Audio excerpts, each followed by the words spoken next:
ఒక మంచి కథ. ఒకసారి అనిత తన తల్లితో గొడవ పడింది. ఆ గొడవ తారాస్థాయికి చేరి తల్లిపై ద్వేషం పెంచుకొని ఇంటిని వదిలి వెళ్ళడం మంచిదని భావించింది. ఆ రాత్రి చలిగాలుల నడుమ ఆమె ఇంటి నుండి వెళ్ళిపోయింది. ఒక చోట ఆగి రోడ్డు పక్కన ఫుట్పాత్ మీద కూర్చొని ఉంది. ఆ కోపంలో బయటికి అయితే వెళ్ళిపోయింది, కానీ గొడవ కారణంగా ఆ రోజంతా ఏమి తినక ఆమెకి చాలా ఆకలి వేస్తుంది. ఆ రోడ్డు పక్కనే ఒక నూడిల్స్ షాప్ కనిపించింది, కానీ ఆమె వద్ద ₹1 కూడా లేదు. షాప్ అతను ఆమెను గమనించాడు.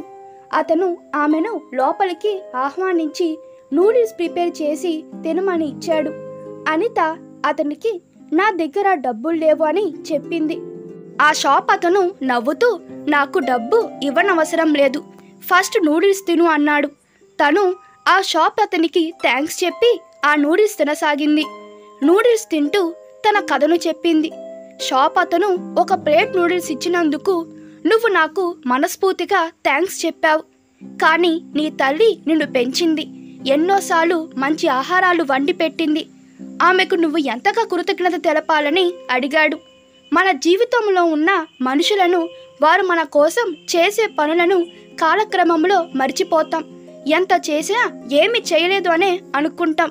ఇంకా వారి నుండి ఆశిస్తాము. అతని మాటలు విన్న అనిత తన తప్పు గ్రహించింది. వెంటనే తన ఇంటికి వెళ్ళి తన తల్లిని క్షమాపణ కోరాలని నిర్ణయించుకుంది. ఇంటి దగ్గరికి చేరుకోగానే తన తల్లి కంగారు పడుతూ గేటు వద్ద ఆమె కోసం వేచి చూస్తుంది. మనల్ని ప్రేమించిన వారి పట్ల నిర్లక్ష్యం చేయకుండా వారి కష్టానికి విలువ ఇవ్వడం చాలా ముఖ్యం. ఈ కథ మీకు నచ్చినట్లయితే మీ అభిప్రాయాలు కామెంట్లో తెలపండి. Please like, share and subscribe to my channel. Thank you.